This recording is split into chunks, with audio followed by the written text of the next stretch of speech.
بسم اللہ الرحمن الرحیم۔ ناظرین، جب بھی غداری اور دھوکے کی بات ہوتی ہے میر جعفر اور میر صادق کا ذکر لازم ہو جاتا ہے۔ جی ہاں ناظرین، یہ وہی دو نام ہیں جن کی گونج پچھلے کچھ عرصے سے پاکستان میں بھی سنائی دے رہی ہے۔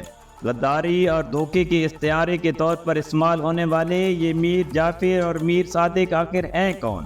انگریزوں اور بنگالیوں کے درمیان ہونے والی جنگ میں ایسا کیا ہوا جس نے بنگالیوں سے ان کی آزادی چھین لی؟ بنگالیوں کو جنگ پلاسی میں عبرتناک شکست کیوں ہوئی؟ جنگ پلاسی میں غداری کرنے والے کون تھے اور ان کا انجام کیا ہوا؟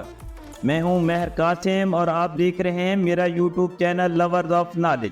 ناظرین، برصغیر پاک و ہند کی تاریخ میں اگر غداری کی بات کی جائے تو جو نام فہرست میں پہلے نمبروں پر لکھے جاتے ہیں وہ ہیں میر جعفر اور میر صادق۔ یوں تو ہندوستان میں مسلمانوں کے بہت سارے تاریخی واقعات ملتے ہیں جن میں میر جعفر اور میر صادق کا واقعہ بھی درج ہے۔ ان کرداروں نے اپنی قومی تاریخ بدل کر رکھ دی، اسی لیے 1971 میں پاکستان کو توڑنے والے کرداروں کو بھی میر صادق اور میر جعفر سے تشبیہ دی جاتی ہے، کیونکہ انہوں نے پاکستان کا نقشہ ہی بدل کر رکھ دیا تھا۔ لیکن حقیقت میں یہ کردار کون تھے، اسے جاننے کے لیے آپ کو یہ ویڈیو مکمل دیکھنی ہوگی، اور اگر ویڈیو اچھی لگے تو لائک کریں اور چینل کو سبسکرائب ضرور کر لیں۔ ناظرین، تاریخ کے مطابق بنگال کو اکبر بادشاہ کے دور حکومت میں سن 1592 عیسوی میں مغلیہ سلطنت کا حصہ بنایا گیا تھا۔ مغلیہ سلطنت کمزور ہوئی تو کئی صوبے آزاد ہو گئے، جن میں بنگال بھی شامل تھا۔ سراج الدولہ 24 برس کی عمر میں اپنے دادا علی وردی خان کے انتقال کے بعد 1756 میں بنگال کی گدی پر بیٹھا۔ اس دور میں انگریز اپنا اثر و رسوخ بڑھا رہے تھے اور تجارت کی آڑ میں ایسٹ انڈیا کمپنی مسلمانوں کے اقتدار میں نقب لگانے میں مصروف تھی۔ اول تو انگریزوں نے نواب کی منظوری کے بغیر اپنے تجارتی مراکز کے ارد گرد حصار بنا لیے تھے۔ دوم، وہ سراج الدولہ کے مخالفوں کی حمایت کر رہے تھے، اور سوم، انہوں نے تجارتی مراز سے ناجائز فائدے اٹھانا شروع کر دیے تھے، جن کے سبب نواب نے حملہ کر کے کلکتہ پر قبضہ کر لیا۔ کلائیو نے حملہ کر کے کلکتہ تو واپس لے لیا اور نواب سراج الدولہ سے معاہدہ بھی کر لیا، لیکن اس کے ساتھ ہی انگریزوں نے سراج الدولہ سے نجات حاصل کرنے کا فیصلہ بھی کیا۔ اس قسم کے فیصلوں کو عملی جامہ پہنانے کے لیے انگریز ہمیشہ سازش کا سہارا لیتے تھے اور دشمن کے عام کرندوں کو رشوت یا اقتدار کا لالچ دے کر خرید لیتے تھے۔ نواب سراج الدولہ کا سب سے بڑا قابل اعتماد شخص میر جعفر تھا، جو اس کی فوج کا کمانڈر ان چیف بھی تھا۔ انگریزوں نے اس سے ساز باز کر کے سازش کا جال پھیلا دیا اور اسے بنگال کی حکمرانی دینے کا وعدہ کر کے خفیہ معاہدہ کر لیا۔ ناظرین، طے شدہ حکمت عملی کے تحت جنگ پلاسی سن 1757 میں ہوئی۔ انگریزوں کی فوج 3000 پر مشتمل تھی، جبکہ سراج الدولہ کے پاس 50,000 کی فوج تھی۔ 23 جون 1757 کو پلاسی کی اس جنگ کے دوران میر جعفر نے سراج الدولہ کو دغا دیا اور فوج لے کر نواب سے علیحدہ ہو گیا۔ نتیجے کے طور پر نواب سراج الدولہ کو شکست ہوئی اور وہ جان بچا کر بھاگ نکلا۔ میر جعفر کے بیٹے میرا نے تعاقب کر کے سراج الدولہ کو قتل کر دیا اور یوں سراج الدولہ کی جگہ میر جعفر بنگال کا حاکم بن گیا، لیکن عملی طور پر اسے ایسٹ انڈیا کمپنی کے ساتھ معاہدے میں بری طرح جکڑ دیا گیا۔ یوں انگریز غالب آ چکے تھے اور اس کے ساتھ ہی بنگال کے علاقے میں مسلمانوں کے عروج و اقتدار کا سورج غروب ہو چکا تھا۔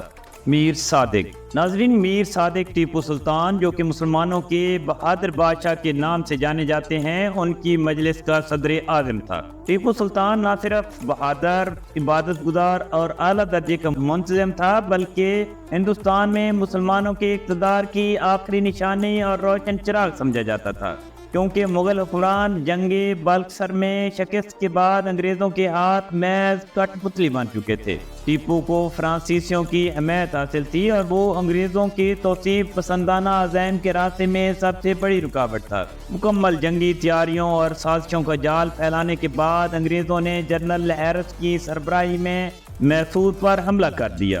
جنرل ہیرس نے مارچ 1799 میں میسور اور پھر بنگلور پر قبضہ کر لیا۔ اس کی فوج میں 60,000 بیل اور بہت سے ہاتھی تھے۔ ٹیپو سلطان کو صلح کے لیے شرمناک شرائط پیش کی گئیں جو اس نے مسترد کر دی۔ اپریل کے آخر میں سرنگا پٹم کے قلعے کے باہر انگریزوں نے توپیں نصب کر دی اور گولہ باری شروع کر دی۔ یہ سلسلہ 3 مئی تک جاری رہا۔ آخرکار قلعے کی فصیل میں ایک شگاف پڑ گیا۔ ناظرین، میر صادق جو پہلے ہی سے انگریزوں کو آمادہ کر چکا تھا، اس کے کہنے پر 4 مئی کو انگریزوں نے حملہ کر دیا اور ٹیپو سلطان کے قلعے کو گھیرے میں لینے لگے، مگر جس جگہ گولہ باری سے شگاف ہوا تھا وہاں بڑی تعداد میں ٹیپو سلطان کی فوج موجود تھی، مگر میر صادق نے ان کو لالچ دی اور تنخواہیں دینے کے بہانے ان سپاہیوں کو بلا لیا۔ چنانچہ انگریز فوج موقع کا فائدہ اٹھاتے ہوئے قلعے میں داخل ہو گئے۔ جب ٹیپو سلطان کو خبر ملی کہ انگریز قلعے میں داخل ہو چکے ہیں تو وہ بے ساختہ دوڑے اور اپنی افواج کو اکٹھا کرنے کی کوشش کی، مگر اب بہت دیر ہو چکی تھی، ان کے سپاہیوں کی قوت کمزور ہو چکی تھی۔ تو ٹیپو سلطان خود گھوڑے پر سوار ہوئے اور قلعے کے ایک دروازے کی طرف بڑھنے کی کوشش کی، مگر میر صادق نے وہ دروازہ پہلے ہی بند کروا دیا تھا تاکہ ٹیپو سلطان باہر نہ جا سکے، مگر ٹیپو سلطان کے کچھ سپاہی جو ان سے وفاداری کرتے تھے یہ معاملہ جان گئے۔ میر صادق کو غدار قرار دیتے ہوئے اسے وہیں پر قتل کر دیا اور ٹیپو سلطان انگریزوں کے خلاف لڑتے لڑتے شہید ہو گئے۔ اس پوری غداری میں میر صادق کے ساتھ میر غلام علی، میر قمر الدین، میر قاسم علی اور ایک ہندو پورنیہ بھی شامل تھا۔ شہادت کے وقت ٹیپو سلطان نے ایک تاریخی جملہ کہا کہ شیر کی ایک دن کی زندگی گیدڑ کی 1000 سالہ زندگی سے بہتر ہے، اور پھر وہ شہید ہو گئے۔ یوں میر جعفر اور میر صادق عبرت کی علامت بن کر تاریخ میں ہمیشہ کے لیے محفوظ ہو گئے۔ یاد رہے کہ وہ شخص جو قومی مفاد کو رون ڈالتا ہے، قومی اداروں کو ساکن کرتا ہے اور قومی خزانے کو نقصان پہنچاتا ہے، ملک و قوم سے بے وفائی کرتا ہے، وہ میر جعفر اور میر صادق کی طرح نشان عبرت بن جاتا ہے۔